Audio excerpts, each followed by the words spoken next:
microphone. Does anyone have any questions about poetry, about the series, about anything that you heard, or one of the novels, anything that...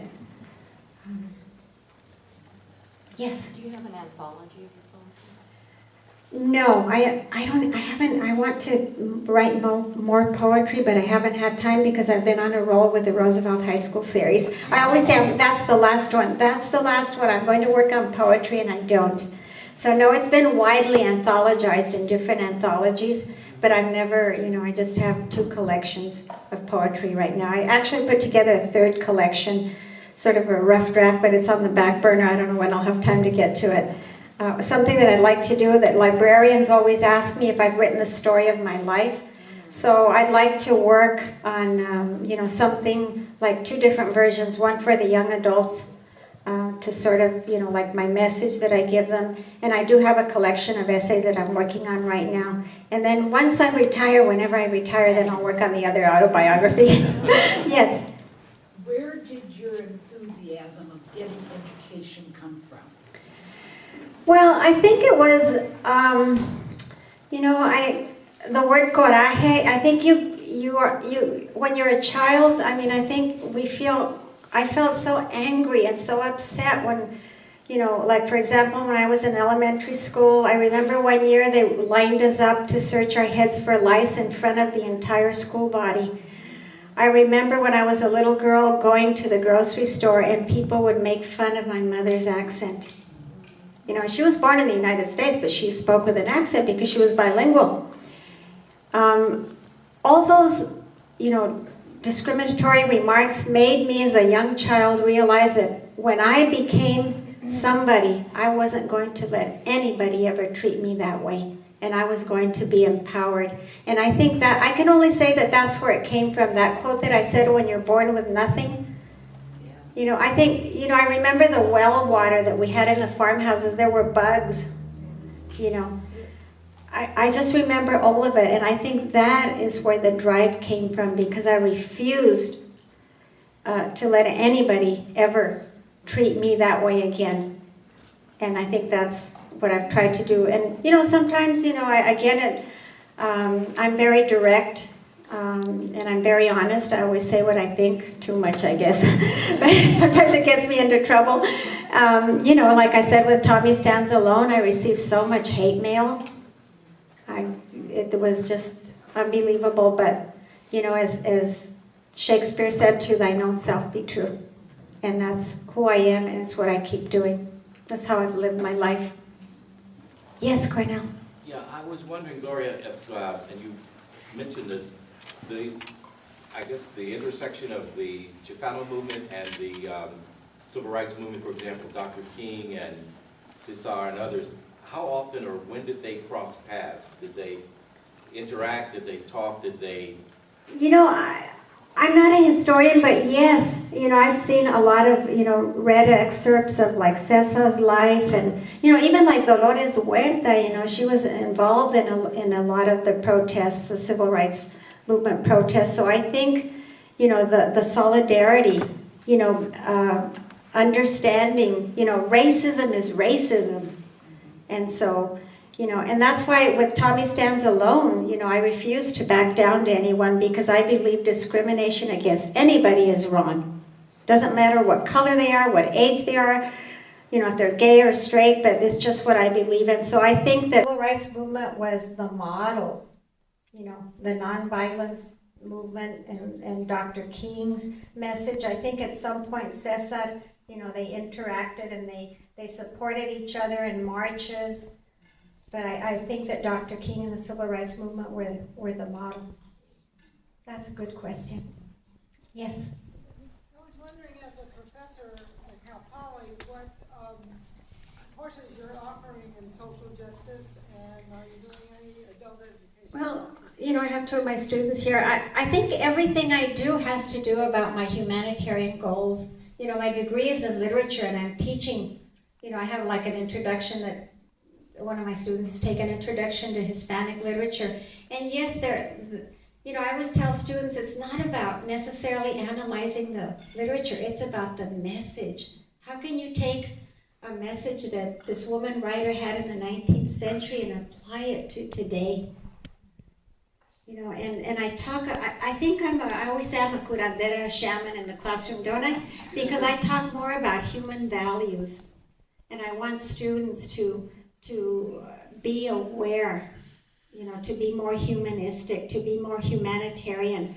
So, you know, it's literature that I'm teaching. I do teach Chicano literature, and these two students are in my Chicano literature course.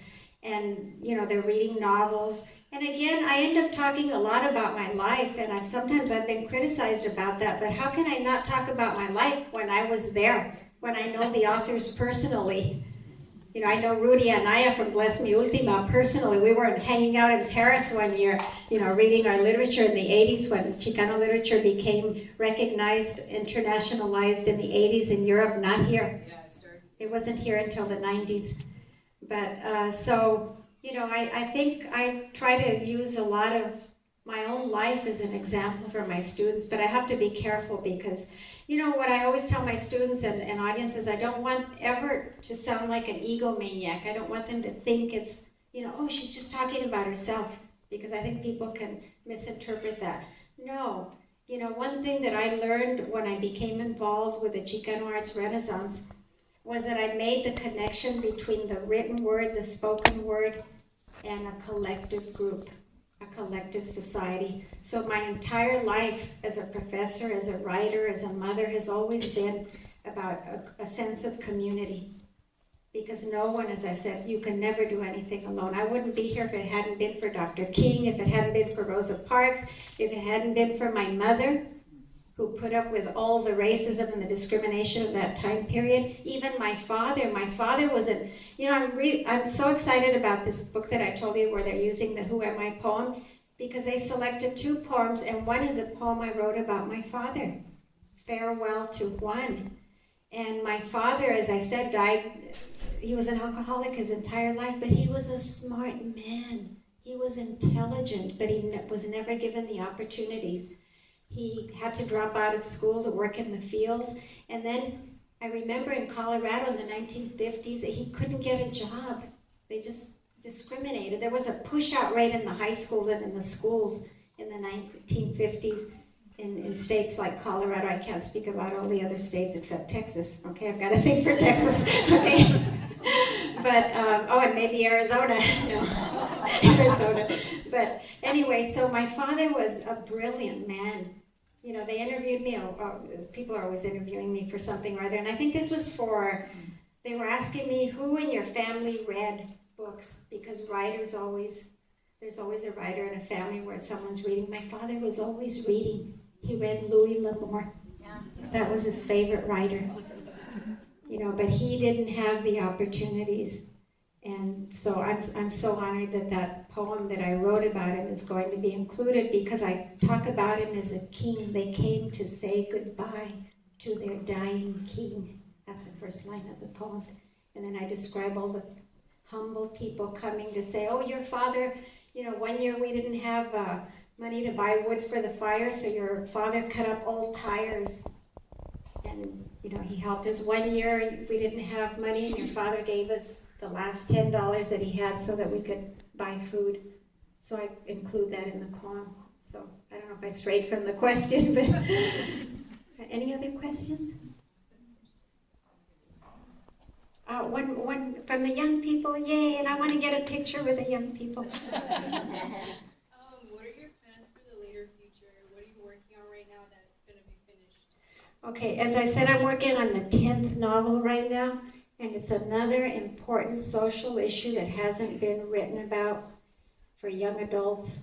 And I think it's very important. I'm very excited about this novel. So I think it'll be out like maybe in a year. It's going to take me another year, you know, because I'm still teaching and I'm not traveling as much, but the teaching takes a lot of time. And so that, and then I put together I have so many unpublished novels too. I have so many. The Vietnam novel, Toy Soldiers and Dolls, is going to, right now we're in the final stages of editing. It's a short novel, a novella. I call it my novella. It's bilingual.